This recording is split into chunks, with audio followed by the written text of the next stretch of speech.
이 시각 헤드라인입니다. 첫 번째 소식입니다.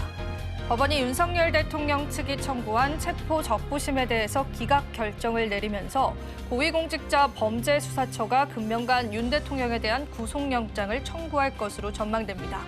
공수처가 서울 서부지법에 청구한 체포영장과 영장 집행 과정에 문제가 없다라는 판단이 나오면서 윤 대통령 측이 꾸준히 주장하는 공수처의 위법 수사 논란도 수그러들 것으로 보입니다. 두 번째 헤드라인입니다. 한국형 원자력 발전소를 둘러싼 한미양국의 지적재산권 분쟁이 종지부를 찍었습니다. 한국 수자력 원자원과 한국전력은 16일 미국에서 웨스팅하우스와 지적재산권 분쟁을 공식 종결하기로 합의했다고 밝혔습니다. 2년 넘게 끌어오던 양측의 법적 분쟁이 합의로 종결된 것이어서 해외 신규 원전 건설 사업 수주를 확대할 동력이 마련됐다는 평가가 나옵니다. 세 번째 헤드라인입니다. 중국 국가통계국은 중국의 지난해 GDP 성장률이 5.0%로 집계됐다고 발표했습니다. 지난해 4분기 GDP 성장률은 전년 동기 대비 5.4% 증가한 것으로 나타났고 당초 중국 정부가 목표로 했던 목표치를 달성했다는 분석도 시장에 나오고 있습니다. 마지막 헤드라인입니다. 금융당국이 국내 1위 가상자산거래소 업비트에 대해서 KYC 위반 등 자금 세탁 방지 의무 불이행 혐의로 영업정지 처분을 사전에 통지했다는 소식에 시장 점유율 2위인 거래소인 빗성 관련주가 장 초반 급등세를 나타냅니다. 거기에 추가적으로 업비트 임원진에 관한 다양한 법적인 검토도 하고 있다는 소식들 전해지면서 관련주들의 움직임들 주시해 보시면 될 것 같습니다.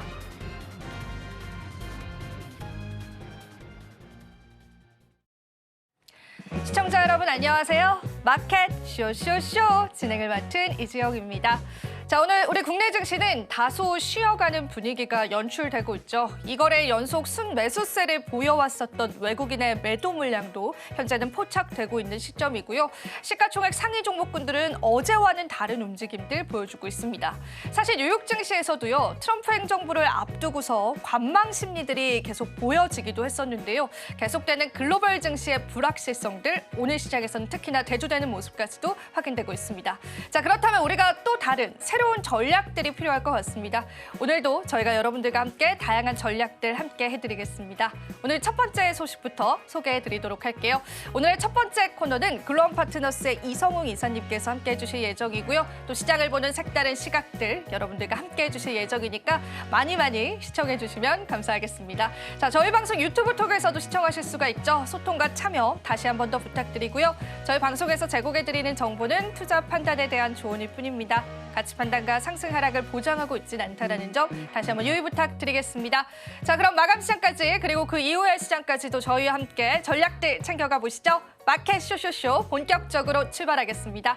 자, 그럼 오늘 함께해 주실 분 바로 소개해 드릴게요. 이성웅 이사님 함께해 주셨는데요. 이사님과 인사 나눠보겠습니다. 이사님 안녕하세요. 네. 안녕하십니까. 네, 역시나 금요일시장 든든하게 함께 해주고 계십니다. 자, 오늘도 저희와 함께 또 시장 이야기 나눠보셔야 될 것 같은데요. 일단은 헤드라인부터 열어보고요. 바로 한번 이야기 나눠보겠습니다. 네. 같이 한번 헤드라인 살펴보시죠. 네. 자, 오늘의 헤드라인 저희가 또 준비를 했는데요. 오늘 헤드라인은 이제 안정택한 서학개미다라는 헤드라인입니다. 일단 연초 기술주 조정에 따라서 M7을 매도하는 모습들이 보여줬다라고 하는데 이 헤드라인 통해서 저희는 또 어떤 시장 힌트들 얻어볼 수 있을까요? 최근에 미국 시장 속에서 우선 12월 FOMC를 겪으면서 금리 인하와 관련된 기조 같은 경우가 연중에 2회 정도로 조정이 되었었어요. 그리고 나서 이게 1월 FOMC가 진행되기 이전에 고용과 물가 지표를 고려를 했을 때 금리와 관련된 부분에 인하와 관련된 부분에 부담이 있다 보니까 이제 고용과 물가에 대한 지표를 시장에서는 바라봤어요. 그런데 고용 부분에서는 금리와 관련해서는 이제 인하를 안 해도 될 만큼 데이터가 잘 나왔고 물가 관련해서는 가깝게 최근에 있었던 CPI 발표에서 봤듯이 예상치를 하회하는 흐름이 나타났어요. 고용은 경기에 대해서는 우호적인 상황, 그다음에 물가 같은 경우는 여기에서 안정을 나타내다 보니까 금리 같은 경우는 1에서 2회 정도 인하까지도 다시금 컨센이 나타날 수 있는 상황이고 최근에 연준 이사들의 발언 같은 경우를 보면 연내 한 3, 4회 정도 금리 인하까지 가능하다라는 점을 내비쳤어요. 다만 여기에서 개인적인 의견에 불과하다라는 점을 얘기는 하기는 했고요.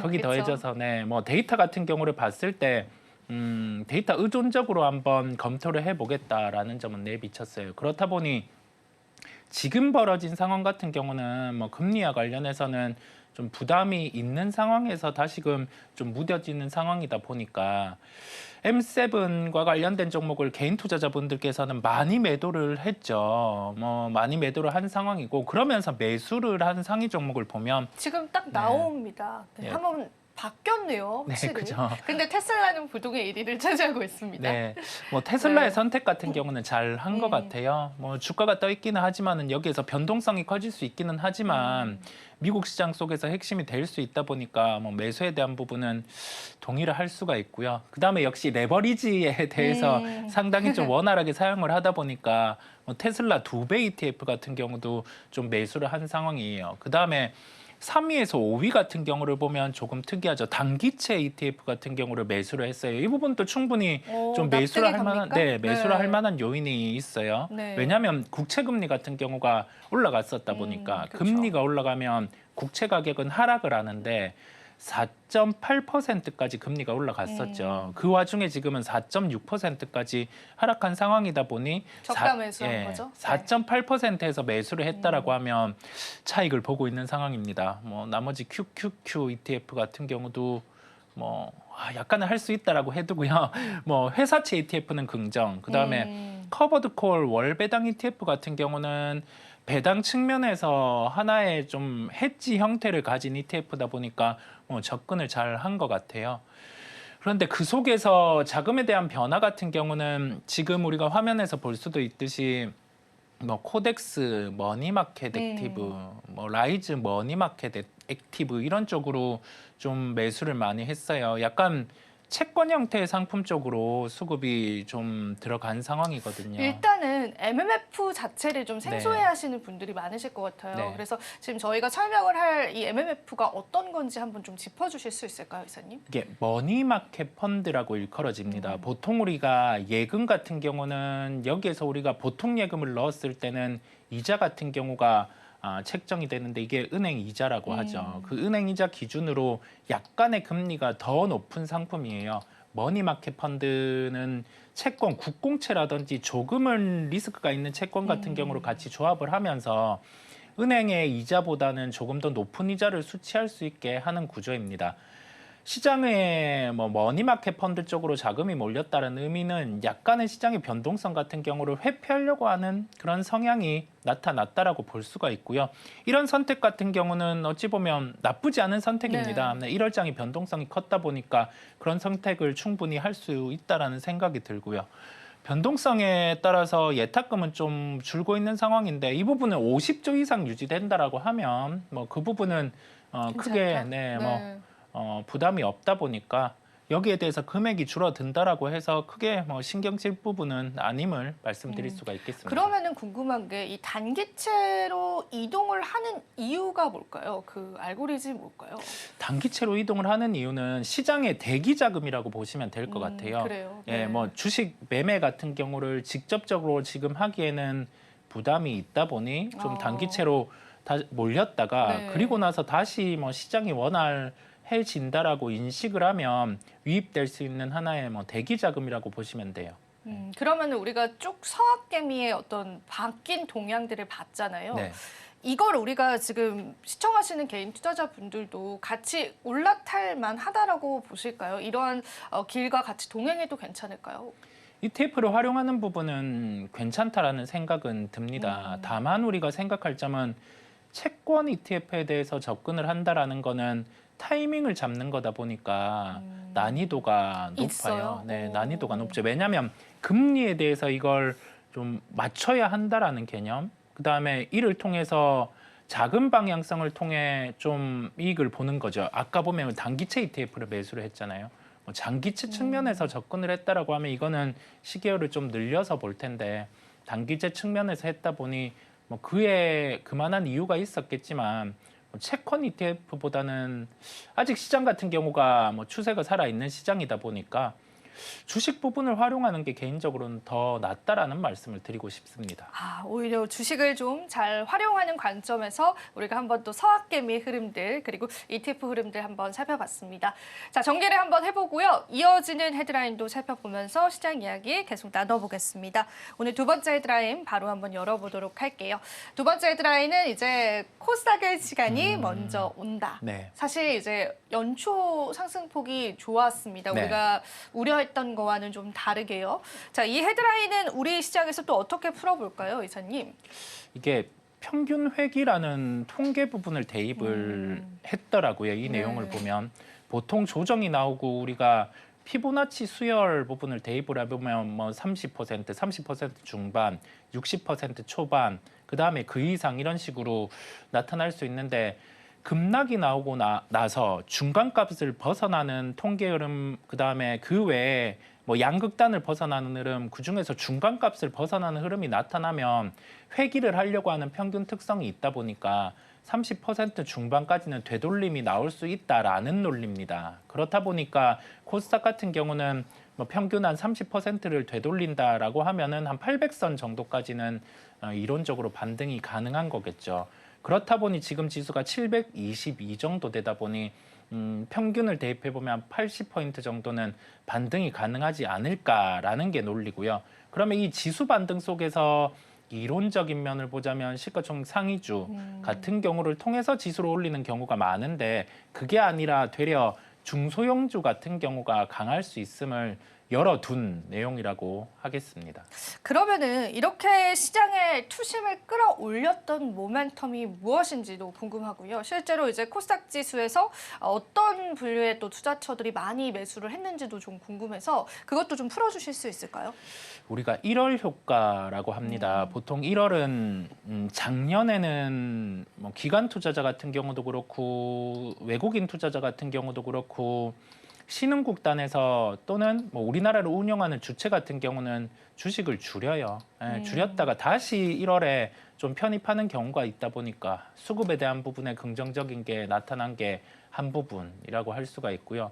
또 다른 면에서는 우리나라만의 요소는 아니지만 미국에서 새로운 정부가 들어서는 원년입니다. 그렇다 보니 미국에서 방향을 진행할 수 있는 그 방향이라 하면 하나의 정책을 진행할 수 있는 산업 같은 경우는 주가가 강할 수 있겠죠. 그렇다 보니 그와 관련되는 뭐 로봇, 뭐 자율주행 이런 종목들 같은 경우가 지금은 강한 상황이에요. 즉 결론은 뭐냐면 성장에 대한 부분 같은 경우는 주식장 참여자들이 하나의 욕구로 가지는데 금리에 대한 부분도 지금 다시금 부담이 없게 흘러가고 있고 그 속에서 미국의 새로운 정부가 들어섰을 때 정책에 대한 부분이 진행될 수 있다 보니까 그와 관련된 교집합의 업종 같은 경우가 우리나라에서도 강한 모습이에요. 근데 뭐 수급 같은 경우도 함께 하는 거고요. 그렇다 보니까 이러한 부분은 아까 논린 평균 회귀에 대입을 해봤을 때도 연속성이 있는 거겠죠. 네. 그러면은 개인들이 좀 코스닥 지수에서 많이 매수를 했다라고 좀 이해를 해볼 수가 있을까요? 네, 개인 부분의 매수 같은 경우는 세금의 회피 부분이 12월 초 같은 경우는 많이 나타납니다. 그리고 나서 세금을 회피하고 나서 12월 말 같은 경우는 다시금 뭐 채우는 부분이 나타나고요. 그다음에 작년 대비해서 올해 같은 경우가 아까 말씀드린 부분처럼 새롭게 미국 정부가 시작되다 보니 기대감 같은 경우, 그다음에 심리 같은 경우도 새로운 애가 시작이 되면 또 되니까요. 작년과는 네. 다르게 네. 뭔가 우리가 해보고자 하는 점도 있다 보니까 여기에서는 긍정의 효과가 지금 시장 속에서는 나타나는 것으로 보입니다. 그러면은 이러한 1월 효과를 우리가 계속 가져간다라고 했을 때 우리가 코스닥 지수에서 좀 기대가 될 만한 섹터군들이 있을지 이사님께서 구체적으로 짚어주신다면은 또 투자할 때 저희가 도움이 될 것 같거든요. 어떻게 생각하세요? 미국의 정책 방향과 부합되는 쪽을 주목할 필요가 있겠어요. 뭐 에너지 부분 같은 경우는 뭐 LNG라든지 소형 모듈 원전 이런 부분이 핵심인데 뭐 이와 관련된 종목들 같은 경우는 LNG 관련된 종목들은 대부분 거래소에 많은 상황이고 뭐 원전과 관련된 부분은 코스닥에 위치를 하고 있는 종목도 일부 있어요. 그렇다 보니까 그런 종목군들을 하나 찾아서 보시면 되고 그와 함께 미국의 성장과 함께 답보되는 쪽 같은 경우, 뭐 아까 짚어드렸던 뭐 로봇, 뭐 자율주행, 뭐 이런 쪽 같은 경우는 시세가 단발로 마무리되는 게 아니라 연속성이 있을 텐데 이게 상용화의 시점에 들어서는 그 기점에는 이제 본 시세가 발생을 할 수가 있습니다. 그렇다 보니까 그 부분을 추려서 한번 시계열을 짧게 뭐 이 종목을 사서 당장 내일 매도하고 그렇게 생각을 하시기보다 긴 시계열로 상용화되는 시점까지 주가는 어떤 식으로 흘러가는지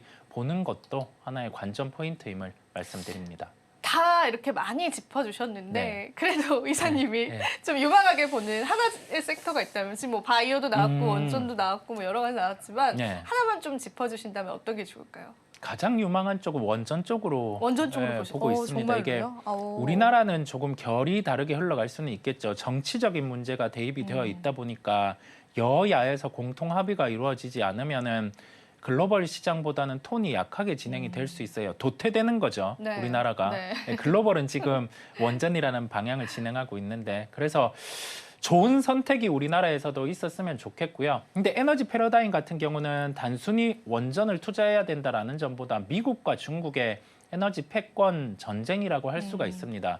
미국 같은 경우가 소형 모듈 원전을 택했고 빅테크 기업이 대부분 미국에 있다 보니까 여기에서는 소형 모듈 원전 같은 경우가 유리한 고지에 도달할 가능성이 높겠습니다. 그렇다 보니까 원전주를 관심을 가져야 됨을 말씀드립니다. 네, 지금 시점에서 원전주 집중해서 보시면 좋을 것 같습니다. 이사님과 헤드라인들 같이 한번 다뤄봤고요. 이어지는 코너도 소개해드리도록 할게요. 은혜로운 섹터 이어지는데요. 자, 오늘도 두 가지 이슈 준비했습니다. 앞서 말씀드렸었던 원전 그리고 전력 관련해서 저희가 오늘 좀 자세한 이야기 풀어볼 예정이고요. 두 번째 이슈는 또 오늘 가상자산 시장을 뜨겁게 달궜던 업비트에 관한 운영 정지, 영업 정지에 관한 이야기들 좀 한번 나눠보도록 하겠습니다.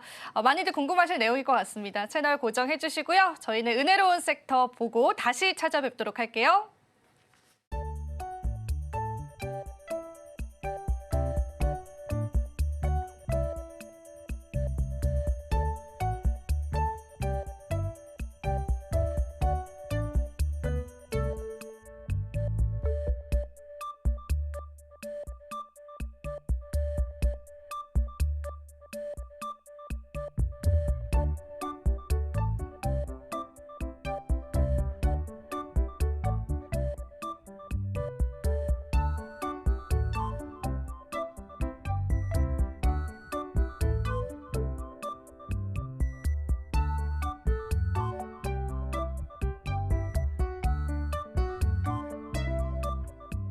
네, 오늘 우리 시장에서 원전 관련 종목들 그리고 전선 관련 종목들, 전력 관련 종목들이 급등세를 보이고 있죠. 어떤 이야기였는지 자세하게 살펴보도록 하겠습니다.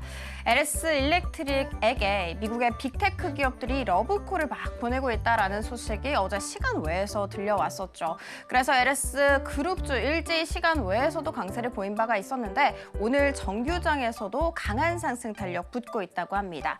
자세하게 이야기 한번 풀어보자면 현재 미국의 빅테크 기업들 3곳과 배전반을 납품하는 것과 관련해서 협의를 진행 중이라고 합니다. 여기에서 배전반이라는 것은요, 발전소에서 들어온 전기를 잘 제어를 해서 데이터 센터와 같은 이런 최종 사용처에 배분하는 장치가 바로 배전반입니다. 11월에 LS 일렉트릭의 공장에다가 이 미국의 빅테크 기업 한 곳이 또 실사를 온 이력도 있고요. 지금 현재 같은 경우에는 최종 품질 검증 작업을 진행 중이라고 합니다. 이 계약이 잘 성사가 되게 된다면 매년 2천억 원에서 3천억 원어치의 이 배전반 수년간 납품을 할 수 있는 기회가 열린다고 합니다. 굉장히 큰 호재라고 볼 수가 있는데 여기에서 끝이 아닙니다. AI 개발사인 xAI, 이 일론 머스크가 이끌고 있는 기업이죠. 과거에 배전반을 부품한 이력이 있는데 이번에 또 추가 납품까지도 협의를 진행 중이라고 합니다. 앞서 말씀드렸던 것처럼 LS 그룹주 일제히 강한 상승 탄력 붙고 있습니다. LS 에코에너지, 일렉트릭, 마린솔루션, 전선까지 모두 다 장중한 때 두 자릿수까지 급등세 보인 바가 있었고요. LS 역시도 7% 이상의 슈팅 나오기도 했습니다. 됐습니다. 자, 그러면 원전으로 들어가 보도록 할게요. 최근이었죠. 1월 9일에 원전과 관련해서 한국과 미국이 MOU를 맺고 동맹을 맺었습니다. 이때 당시에 굉장히 크게 부각을 받았던 쪽이 바로 웨스팅하우스겠죠. 웨스팅하우스와 2년 동안 지식재산권 분쟁 중에 있었는데 이게 좀 종지부를 찍지 않겠냐라는 기대감 한껏 올려져 있는 상황이었거든요. 그런데 결국 찍었다고 합니다. 웨스팅하우스가 지금 현재 진행 중인 모든 법적 조치를 중단하기 위해서 한수원, 한전과 협력을 할 거야라는 약속을 했다고 합니다. 자, 이로 인해서 3월 본계약을 앞두고 있는 정말 코앞에 있죠. 이 체코 원전 걸림돌이 전부 다 제거가 되게 됐습니다. 뿐만이 아니라 양사 원전 수출 시장 확장 효과를 받아갈 수가 있고요. 원전 부품사들 역시도 좀 낙수 효과를 받아가게 되면서 일감 증가 기대감 한껏 올려져 있는 상황입니다. 자, 그리고 다른 이야기로는요. 사실 오늘 국제에너지기구 측에서 원자력 에너지로 올해 생산하는 정량량이 사상 최대치를 기록할 것이다라는 이야기도 했었고요. 그리고 미국의 에너지 장관 후보자가 이런 이야기했습니다. 미국의 에너지 지배력을 강화해야 한다. 이것을 위해서 우리는 상업 원전을 활성화를 시킬 것이며 그 대안으로 SMR을 선택을 했다. 뿐만이 아니라 동맹국과의 협력을 강조했다고 합니다. 이와 같은 이야기 속에 오늘 원전 관련 종목들도 강한 상승 탄력 붙고 있는 상황입니다. 자, 두 번째 살펴보도록 하겠습니다. 업비트 이야기인데요. 업비트가 금융당국으로부터 영업정지 처분 통보를 받았다고 합니다. 왜 이런 통보를 받았을까 살펴보도록 할게요. 고객 확인 제도를 잘 이행을 해야 됩니다. 이것이 의무거든요. 그런데 소홀했다고 합니다.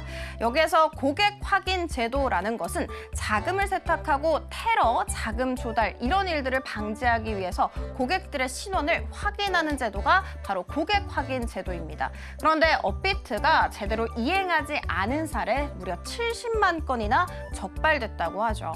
금융정보분석원 같은 경우에는 최근 9일이었죠. 9일에 업비트에게 영업정지 제재 내용과 관련해서 이미 통지를 한 상황이지만 아직 처분은 확정되지 않았다고 합니다.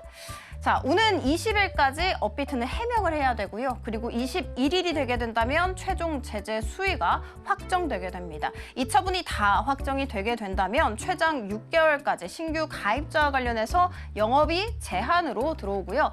그리고 시장에서 주목을 하고 있는 부분은 영업정지 여부뿐만이 아니라 촉각을 곤두세우고 있는 것이 바로 부과될 과태료입니다. 왜냐하면 현행법 한번 살펴봤더니 한 건당 최대 1억 원 이하의 과태료가 발생이 될 수 있는데 앞서 말씀드렸던 것처럼 무려 70만 건의 사례가 적발이 됐었잖아요. 모두 다 인정이 되게 된다면 정말 천문학적인 과태료를 부과해야만 합니다. 물어야만 하는 상황이라는 거죠. 자, 과거 한번 살펴봤더니 한빛코라는 거래소가 있었어요. 그런데 이 거래소 역시도 똑같은 사례로 과태료 처분을 받았고요. 이로 인해서 결국에는 사업이 다 아예 좌초됐다라는 이야기가 있었다는 거 체크해드리도록 하겠습니다. 이 같은 이야기 속에 오늘 비상장 시장에서 업비트 운영사인 두나무의 주가 당연히 급락세를 볼 수밖에 없었고요. 두나무 지분을 보유하고 있는 한화투자증권, 우리기술투자 역시도 장중한 때 약세를 보이긴 했습니다만 지금 현재는 상승 전환한 상황입니다. 거래소 점유율 한번 살펴보도록 하겠습니다. 업비트가 80%를 넘어가게 되면서 독보적인 1등 자리 공고히 하고 있는 상황. 그리고 빗썸 같은 경우에는 2위 자리인데요. 15%가량의 시장 점유율을 차지하고 있는 상황입니다. 사실 공고히 하고 있는 업비트에 좀 노이즈가 발생된다면 경쟁사라고 할 수 있는 빗썸에게는 반사수혜를 받아갈 수 있는 기회라고 불러도 되겠죠. 관련 종목들 급등세 그리고 있습니다. 빗썸 보안을 담당하고 있는 T사이언티픽 같은 경우에는 장중할 때 25% 이상의 슈팅이 나오기도 했고요. T사이언티픽의 최대 주주인 위지트 역시도 12% 이상의 슈팅이 나오긴 했습니다만 지금 이 두 종목 모두 다 윗꼬리를 길게 달고 있는 상황이라는 점 체크해드리도록 하겠습니다. 자, 국내 테마 탑3 들어가 보도록 하겠습니다. 유리기판인데요. 미국의 바이든 정부가 SKC에 미국의 자회사인 앱솔릭스에게 1억 달러의 추가 보조금을 지원키로 확정을 했습니다. 앱솔릭스 이로 인해 인해서 유리기판 생산량 연 4만 8천 개까지 늘릴 예정이라고도 합니다. 이와 같은 이야기 속에 오늘 필옵틱스 25% 이상의 슈팅 나오기도 했고요. YC캠 역시도 20% 가깝게 슈팅, SKC 같은 경우에는 7% 이상의 강한 상승 탄력 보이기도 했습니다. 자, 여행과 항공 살펴보도록 하겠습니다. 조만간 얼마 남지 않았습니다. 설 황금 연휴, 이것을 활용해서 국내 여행 수요가 또 증가될 것이다라는 예상 나오고 있는 상황인데 실제로 1월, 2월 국내 여행 예약률 한번 살펴봤더니 전년 동기 대비해서 25%나 폭증했다고 합니다. 이와 같은 이야기 속에 여행과 관련되어 있는 참 좋은 여행 그리고 항공주라고 할 수 있는 대한항공과 진에어 나란히 세 종목 모두 다 3에서 4%대까지 슈팅 나오기도 했습니다. 마지막으로 일자리와 교육 살펴보도록 하겠습니다. 오늘 서울시에서 역대 최대 규모인 2조 7천억 원의 예산을 투입을 해서 올해까지 직간접 일자리 무려 41만 개를 창출하겠다고 밝혔죠. 이 중에서 80%가량은 상반기에 공급한다고 합니다. 이와 같은 이야기 속에 오늘 원티드랙 같은 경우에는 상한가 부근에서 거래가 되기도 했고요. 오픈롤과 또 교육 관련되어 있는 IB 김영 역시도 오늘 10% 안팎의 슈팅 나오기도 했습니다. 자, 지금까지 은희로운 섹터 함께 살펴봤습니다. 이어지는 오이슈 시간에는요. 트럼프 취임 정말 남지 않았습니다.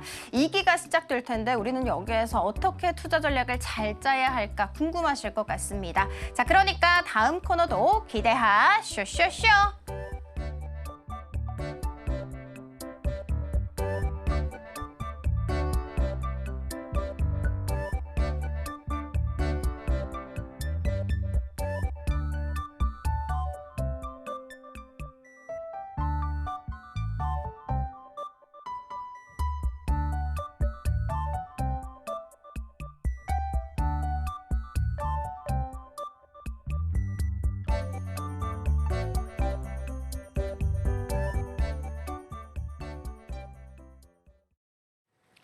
네, 은혜로운 섹터 같이 살펴보고 오셨습니다. 이사님과 시장 이야기 계속 나눠보도록 할게요. 이사님, 오늘도 이사님 팬분들이요 많이 와주셔서요. 네. 오늘도 또 네. 좋은 브리핑 부탁드려 보겠습니다. 자, 웅 이사님, 자 오늘 시장 한 줄 평 한번 들어볼게요. 어떻게 보실까요? 네, 오늘의 한 줄 평은 로테이션 시장 속 업종별 차별화라는 말씀. 업종별 차별화. 네. 오늘 또 어떤 차별화들이 보여질까요? 시장에서?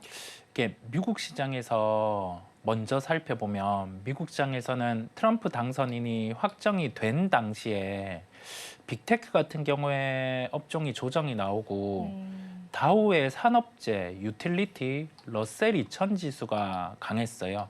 그때 순환매가 한번 나타났었죠. 지금 시장 같은 경우도 미국에서는 로테이션 현상이 나타나고 있습니다. 빅테크 쪽에서는 종목들이 조정이 나오는 와중에 산업재나 유틸리티 같은 경우가 강한 상황이에요. 이게 금리가 좀 둔화되면 자금이 빅테크 쪽으로 강하게 옮겨가지 않을까라고 생각을 했는데 이 현상 같은 경우는 지속이 되고 있고요. 우리나라 같은 경우도 보면 먼저 조선 쪽이 강했고 그다음에 원전 쪽 같은 경우도 바통을 좀 이어받고 있는 상황이고요. 그와 함께 전력기기 같은 경우는 뭐 전선까지도 이제 신고가 형태가 나타나고 있는 상황입니다. 그렇다 보니까 우리가 여기에서 알 수 있는 점은 이 로테이션 시장이라는 게 시장은 여기에서 빠지지는 않는 시장이구나.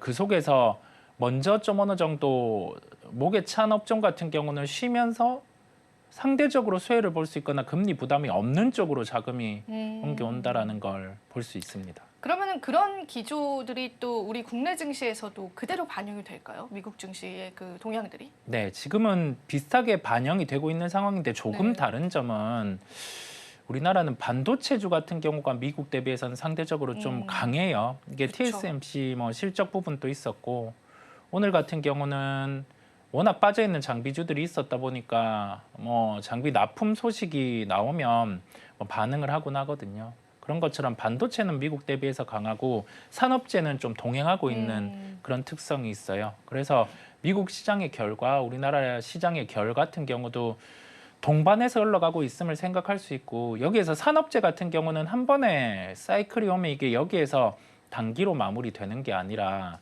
뭐 가격 변동이 빠졌다가 있는 제품들 같은 경우는 상황이 좋아질 수 있다 보니까 그런 걸 체크하면서 좀 동향 보시면 되겠습니다. 네, 좋습니다. 시장 한 줄 평 들어봤다면 5이슈 바로 한번 이야기 나눠보도록 하겠습니다. 우리 또 어떤 5이슈를 봐야 할지 또 이사님 저희가 어떤 이슈에 좀 집중을 해볼까요 오늘? 트럼프 2.0이 가동 임박이죠. 예. 바로 다음 주 월요일입니다. 예, 네. 가동 임박이다 보니까 거기에서 우리가 바라봐야 할 미래, 예, 그걸 말씀드리려고 합니다. 어떻게 바라봐야 될까요? 지금 좀 떨리기도 하거든요. 저는 우리 증시가 또 충격을 받진 않을까, 아니면 선반영 됐을까 여러 가지 면에서 또 고민이 들고 중요한 거는 이제 트럼프 트레이드가 다시금 유효할까, 계속 유효할까, 네. 뭐 이런 부분들 좀 풀어주실 수 있을까요? 1.0 버전 1기 때 같은 경우는 당시에 없던 개념이 생겨난 게 관세 강화였어요. 네. 그래서 중국과의 무역 분쟁이 시작된 시기이기도 하고요. 그렇다 보니까 무역 분쟁을 처음 겪을 때 같은 경우는 시장 변동성이 커졌었어요. 그때 당시에 플랫폼을 이용해서 그 멘트를 하곤 했었죠. 트럼프 대통령 네, 같은 경우가 네. 뭐 관세를 강화한다. 중국은 뭐 가루가 돼야 된다 이런 식으로 중국의 가루가 돼야 네. 된다고 기억납니다. 네, 얘기를 네. 하곤 했는데 그러면서 우리나라 시장도 뭐 이게 뭐 관세가 뭐지? 겪어봤다. 우리나라 같은 경우는 제품 같은 경우를 판매를 하는데 그러면 경기가 안 좋을 수 있겠구나라고 하면서 시장이 급락이 나왔다가 한 며칠 협상하고 나서는 그래 뭐 중국 같은 경우 이 정도는 그쵸. 용인이 된다라고 하면서 시장이 다시 돌아왔다가 했었고 그다음에 1기 때 핵심은 북한에 갔었죠.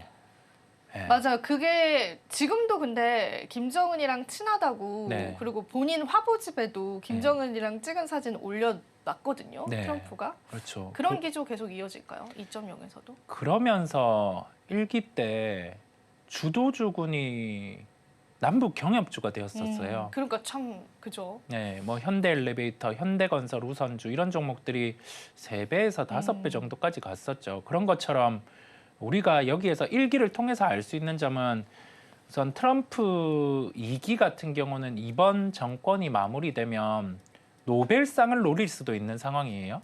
그게 목표라고 막 그런 이야기도 풍문으로 들리더라고요. 그죠? 그러면 이게 평화상을 노릴 수가 있거든요. 그렇죠. 예, 그랬을 때는 두 가지 갈래로 갑니다. 북한과의 접촉 부분, 그 다음에 재건 부분. 재건, 네, 전쟁 종료, 그쵸. 그죠? 네. 그래서 이 두 가지 결은 트럼프 2기 정부 내내 화두가 될 수 있어요. 정책적인 면에서. 그렇죠. 예, 그래서 이거는 주안점으로 보고 먼저 재건이 진행이 될 거고, 그 다음에 남북 경협 같은 경우는 과거에는 우리나라도 참여해서 진행을 했다라고 하면 이번에는 어떤 정부가 들어섰냐에 따라 좀 갈릴 수는 있을 것 같아요. 우리나라가 함께 하는지 아는지는 그건 또 상황을 살펴봐야 되겠고, 그다음에 산업의 면에서는 이 또한 핵심인 게 에너지 부분이에요. 친환경 쪽에서 화석 연료 쪽으로 다시 돌아오는데 초반에는 뭐 LNG와 관련된 부분에 강화죠. 네. 수출을 재개한다라고 하고 늘린다라고 하면 여기에 핵심은 뭐 피팅 밸브 부분, 뭐 조선 부분, 그다음에 다른 부분들도 존재를 할 텐데 그 부분은 이따가 짚고 가려고 하고요. 그다음에 이제 중장기로 봤을 때는 원전에 대한 부분을 늘린다라는 거예요. 이 중국 같은 경우는 지금 그 원전과 관련된 부분은 대형 원전은 많이 늘려놓은 상황이에요. 그런데 에너지 패권에서 미국과의 대치되는 상황이다 보니까 주변 국가 같은 경우는 소형 모듈 원전의 수주를 급하게 늘릴 수는 없어요. 그렇다 보니 트럼프 당선인이 풍력은 이제 짓지 말아야 된다라고 언급한 이유도 가깝게는 이 원전을 타겟에 두고 늘리기 위한 그 방법이라고 할 수가 있겠습니다. 최근에 달라졌죠. 긴 분쟁이 있던 웨스팅하우스와의 분쟁이 마무리가 됐어요. 마무리됐어요. 네. 이게 의미하는 바가 뭐냐면 우리나라 같은 경우도 과거에 그 소형 모듈 원전과 필적하는 스마트 원전을 개발을 했었어요. 그때 기술 협력이 미국과 함께 진행을 했었다 보니까 미국에서도 알고 있는 거죠. 소형 모듈 원전과 관련된 부분에 주요한 파트가 주기기, 보조기기인데 그 주기기 같은 경우를 우리나라가 담당을 하고 있거든요. 그래서 이런 분쟁을 뒤로 하고 이제 협업으로 가고 수주가 늘어날 수 있는 구조다 보니까 에너지 부분 같은 경우는 단기가 아니라 이거는 시기열을 좀 늘려서 볼 필요가 있다라는 말씀을 드립니다. 아까 코스닥 짚어주실 때도 그죠. 원전이라고 하셨고 네. 우리가 전체 시장 볼 때도 트럼프 시대를 맞이하면서도 원전이라고 하셨기 때문에 원전을 또 최근엔 굉장히 좋게 보시는 것 같습니다. 자, 그럼 추가적으로 이제 국채랑 달러도 좀 이야기를 해봐야 되잖아요. 매크로 변수도 사실 무시할 수 없는 부분이기 때문에 네. 어떨 것 같아요? 취임되면은 좀 안정화 찾을까요? 오히려 왜냐하면 지금까지 너무 강달러 기조가 선반영된 건 아닐까 그런 생각이 들기는 합니다. 강달러 기조는 이어질 가능성은 높습니다. 뭐 이게 여기에서 변수는 신흥국 같은 경우에 성장이 드라마틱하게 나타난다라고 했을 때는 강달러 기조가 둔화가 되겠죠. 네. 근데 그게 아니다라고 하면은 뭐 관세 부과 환경 속에서 강달러는 이어질 가능성이 높겠고요. 이번에 재무장관 임명자 같은 경우도 그런 얘기를 했죠. 미국의 절대적인 면을 위해서 그다음에 중국과 대치를 위해서는 관세 부분 같은 경우는 유지하고 강화할 수 있다. 네, 그런 얘기를 했어요. 그러면 뭐 이거는 진행한다라고 하는데 미국 입장에서도 점진적이라는 점을 내비쳤죠. 점진적이라는 점은 점진적이라고는 하더라고요. 네, 그래도. 톤을 또 시장에서 이게 관세 강하게 진행되면은 물가가 막 야기가 되니까 맞아요. 인플레이션 야기가 되니 어쩔 수가 걱정을 없죠. 하는 거죠. 네. 예, 그렇다 보니 달러 부분에서는 강달러 유지고 국채는 미국하기 나름. 네, 여기에서 뭐 도지라는 하나의 그 정부의 네, 행정부에서 일론 머스크 같은 경우가 주장했던 것처럼 이 세금에 대한 부분, 그다음에 대차 대조표에 대해서 축소되어가는 단계를 아주 스무스하게 안착을 해준다라고 하면 뭐 채권 금리 같은 경우는 여기에서 크게 튀지는 않을 거고요. 여기에서 고용과 물가 같은 경우가 더 막 높아지는 그 환경이 되면은 국채 금리는 올라갈 수 있어요. 자연스럽게. 근데 이 부분은 연준이 또 할 역할이겠죠. 그렇다 보니 뭐 국채 금리 같은 경우는 지금의 컨센으로는 현재 수준을 유지하거나 더 낮아질 수 있어요. 그러면 자연스럽게 시장 같은 경우는 긍정이겠죠. 그렇죠. 긍정이 되겠네요. 네, 네. 긍정 부분으로 좀 보시면 되겠습니다. 강달러 기조 이어지겠다. 국채 금리는 그래도 하락 가능성이 조금 더 무게를 더 주셨습니다. 자, 그럼 오늘 관심주 한번 열어봐야 될 것 같죠. 자, 어떤 관심주 오늘은 가지고 오셨는지 바로 한번 공개를 해보고 또 이야기 좀 풀어가 보도록 할게요, 이사님. 종목은 넥스티를 말씀드리려고 합니다. 네. 이게 강관이라는 사업을 관련주죠. 해요. 네. 강관 사업. 뭐 세아제강이라는 기업도 있고 휴스틸이라는 기업도 있는데요. 이 강관 같은 경우는 쿼터제로 미국에 수출이 됩니다. 한도가 정해져 있어요. 왜냐하면 미국에서는 자국의 강관 기업들을 보호해야 되기 되니까, 때문이죠. 그죠? 예, 우리나라의 기술력도 있다 보니까 그런 상황이고요. 그런데 이게 과공급 상황이었어요. 수출 단가가 계속 빠지고 있었습니다. 왜냐하면 바이든 정부 때는 그 LNG와 관련된 부분의 프로젝트 같은 경우가 러시아 우크라이나 이슈 때 잠시 부각이 되고 그때 단가가 올라갈 때 미국, 우리나라 모두 잔뜩 물량을 만들어냈었거든요. 근데 LNG 프로젝트 같은 경우가 전쟁이 격화되는 시점에서는 진행이 되지 않다 보니까 물량이 쌓여 있었는데 12월 데이터부터 이 수출에 대한 단가가 돌아서기 시작했어요. 아까 말씀드릴 때 산업재 같은 경우는 가격이 돌아설 때가 상황이 좋아질 수 있는 점을 짚고 갔잖아요. 가격이 돌아선다라는 거는 이제 과공급이 해소된다라는 점이다 보니까 주가 같은 경우는 잔뜩 빠져 있다가 기대감을 안고 반응을 할 수 있고 LNG 수출이 진행되면 상황이 좋아지는 거겠죠. 예, 그래서 오늘 넥스티를 말씀드리게 되었습니다. 그러면은 그간에 이 강관 업체들이 이제 좋지 않았다라고 한다면 네. 넥스틸도 주가적인 측면에서 봤을 때는 충분히 조정을 받았었던가요, 이사님? 네, 대왕고래 때문에 주가가 10월, 11월 기간에는 올라갔었어요. 그런데 고래가 지금은 고래가 잠시, 지금은 그죠? 네, 잠시 수면 아래로 원전과 고래 중에 누가 살아남을 것인가? 네, 고래는 수면 아래로 들어가 네. 있다 보니까 주가가 뭐 본업 수준까지 빠졌었어요. 한 7천 원대까지 네. 빠졌었는데 이제 뭐 강관에 대한 본업 회복 그걸 놓고 좀 주가는 다시 반응을 할 수 있다라는 생각을 갖고 있습니다. 제가 여기서 드는 의문은 우리가 예전에도 몇 달 전이었습니다. 철강업체들도 다시금 살아날 것이라는 네. 기대감들 반영이 됐지만 사실 주가 움직임은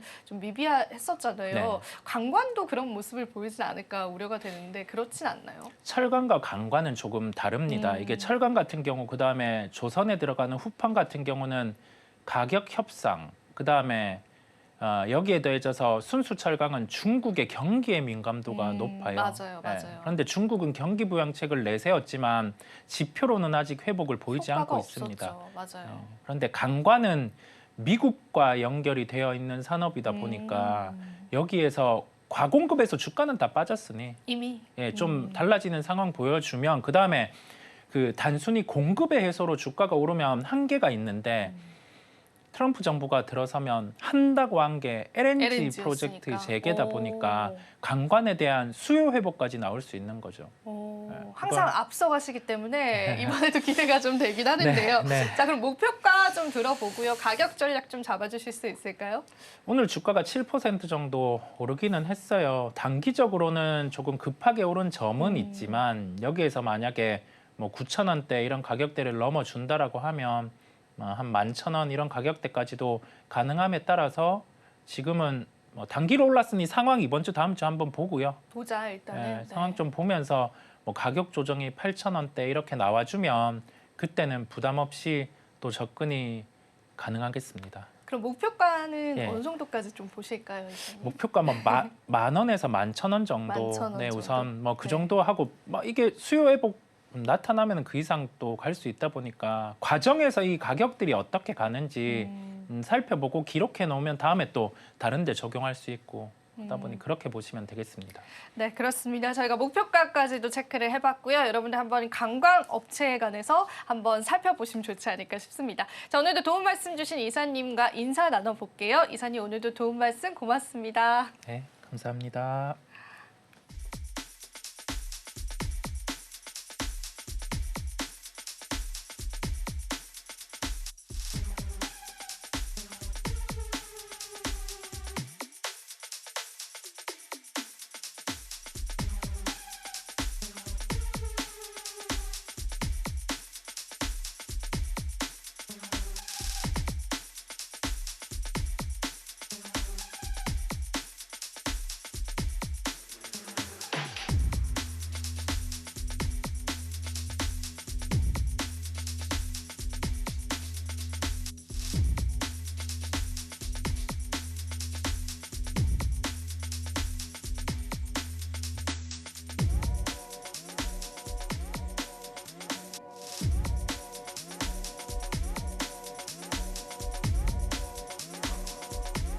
마켓 쇼쇼쇼 1부 마지막 코너 이지영의 넥스트 마켓으로 인사드립니다. 자, 이번 주 굉장히 바쁜 일정들 소화하셨을 텐데요. 자, 오늘 그리고 다음 주에 있을 주요한 일정들 살펴보면서 시장 모멘텀들 저와 함께 미리 알고 가겠습니다. 그리고 추가적으로요. 기관 쪽의 수급과 또 증권사의 리포트를 토대로 목표가 상향된 종목까지도 준비가 되어 있기 때문에 같이 한번 살펴보시면 좋을 것 같습니다. 자, 먼저 일정부터 좀 체크를 해보도록 하겠습니다. 오늘 같은 경우에는 특별한 일정은 없다라고 느껴지는 게 우리가 그간 소화했었던 일정들이 굉장히 중요했기 때문인데요. 일단 생활물류서비스 산업 발전법이 개정되는 날이기 때문에 앞으로 우리의 물류산업에 로봇이라든지 드론이 적용될 가능성이 크다라고 합니다. 그에 따라서 관련주들을 한번 정리해봤기 때문에 체크해 보시면 좋을 것 같고요. 또 레인보우 로보틱스 자회사 편입일에 관해서는 어제 짚어드렸기 때문에 가볍게 한번 넘어가 보도록 하겠습니다.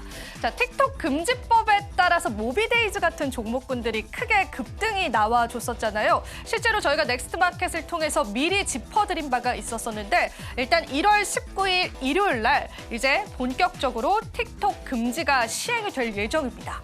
그런데 여기서 비하인드 스토리가 하나 있는데 트럼프 행정부에서는 이 틱톡 금지를 무슨 수를 써서라도 막겠다라고 발표를 했습니다. 굉장히 아이러니하죠. 조 바이든 행정부의 마지막 날 틱톡 금지법이 시행이 되고요. 그 다음 날 트럼프가 취임을 하면서 이에 관해서 무산시킬 가능성이 있습니다. 그래서 관련한 테마들이 아마 시장에서 당분간 뜨거울 수도 있다라는 게 또 분석이기도 했습니다. 관련주들 계속 정리를 해봤고 최근 들어서 주가에 관한 급등락들이 있었던 종목이기 때문에 뭐 투자하실 때는 유의하셔야 될 것 같고요. 하지만 이 틱톡 금지 시행과 다시금 틱톡이 복귀될 수 있다라는 가능성들 두 가지를 염두에 두시면서요. 트레이딩 전략들 한번 짜보시면 좋지 않을까 싶어서 오늘 한 번 더 정리를 해드렸습니다.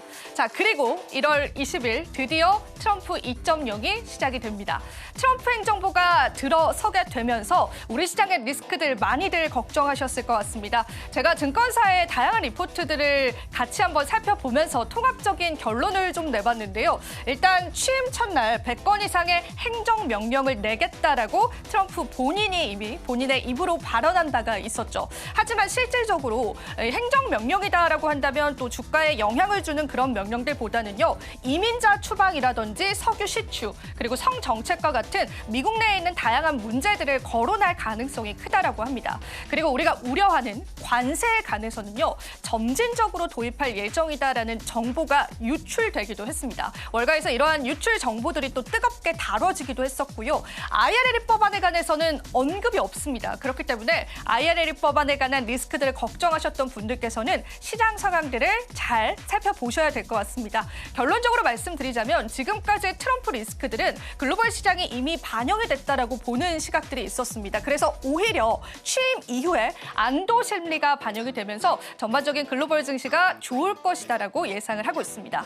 하지만 관세 리스크 역시나 피해갈 수 없잖아요. 2024년도 대미 수출입의 상위 품목을 한번 정리를 해봤는데요. 딱 보시면 아시겠지만 우리나라는요. 미국을 상대로 무역 흑자를 내고 있는 국가입니다. 그런데 트럼프가 타겟으로 하는 건 이렇게 미국을 통해서 돈을 벌고 있는 국가들에 관한 관세를 매기겠다라는 거잖아요. 그래서 우리 정부에서 하나의 포인트로 집어든 게요. 여기 보이시는 미국산 원유 수입을 늘리겠다라는 그러한 계획들을 발표하기도 했습니다. 사실 미국산 원유를 사는 거는요.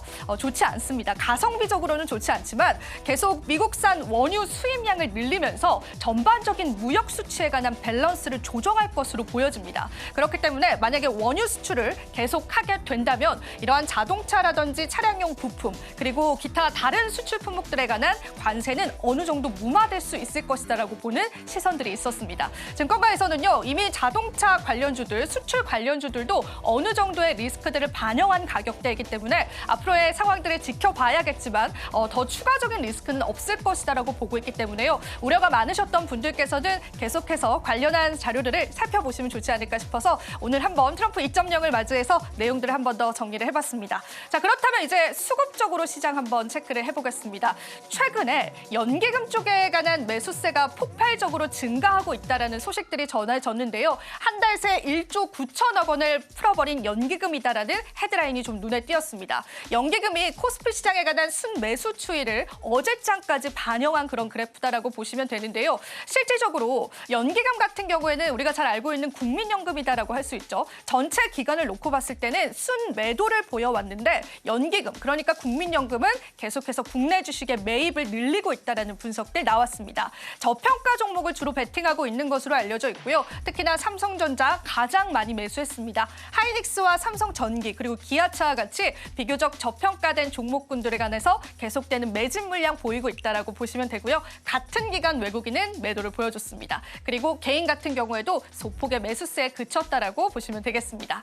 자, 그러면은 오늘 또 넥스트마켓의 마지막으로요. 또 증권사의 목표가 상향된 종목군들도 같이 한번 살펴보도록 하겠습니다. 5가지 종목을 꼽아봤고요. 오늘 LS 에코에너지가 굉장히 급등 양상을 시현하더라고요. 그런데 목표가 대비해서 아직까지도 주가의 상승 여력들이 있기 때문에 체크를 해보시면 좋겠고 특히나 유한양행 같은 경우에는 렉나자와 리브레란트의 또 병용요법에 관한 임상 3상을 진행 중이거든요. 이 부분에 관한 최종 결과가 곧 나올 예정입니다. 그래서 유한양행의 주가 상방을 바라보는 증권사들 상당히 많았다라고 보시면 됩니다. 기타 종목군들도 살펴보겠습니다. 풍산과 롯데칠성 같은 경우에도 목표가가 상향됐고요. 롯데칠성 같은 경우에는 워낙 저평가 구간이기 때문에 해외 매출 확대에 관한 계속되는 주가 상승이 기대되는 시점이다라고 체크를 해보시면 좋겠습니다. 자, 수급과 함께 증권가에서 픽한 5가지 종목까지도 저희와 함께 살펴보셨습니다.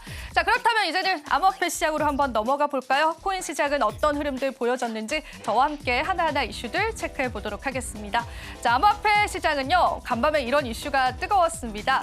업비트 같은 경우가 또 운영 재개에 관해서 계속되는 리스크가 부각이 됐었죠. 그러니까 앞으로 신규 영업이 불가능하다라는 그러한 보도가 났는데요. 그래서 제가 간밤에 업비트 사이트를 열심히 한번 찾아봤습니다. 하지만 가격 변동성은 크지 않았습니다. 다만 이게 계속되는 또 사안이기 때문에 추가적인 제재가 있을지의 여부들은 여러분들이 체크를 해보셔야 될 것 같고요. 비트코인은 트럼프의 취임을 앞두고 상승 양상을 보여줬고요. 물가나 지표가 또 워낙 안정적이었기 때문에 시장에서는 계속되는 상승 여력들 점쳐지고 있는 시점입니다. 자, 이더리움 같은 경우에도 최근 들어서 계속되는 상승 여력들 보여주고 있고요. 이더리움 같은 경우에는 또 업그레이드를 앞두고 있는 시점이기 때문에 기술적인 변모 역시도 시장에서 주목받고 있습니다. 특히나 트럼프 일가가 최근에 매집한 코인으로도 알려져 있기 때문에 이더리움 쪽으로에 관한 수급들도 유입되고 있다라고 보시면 될 것 같습니다.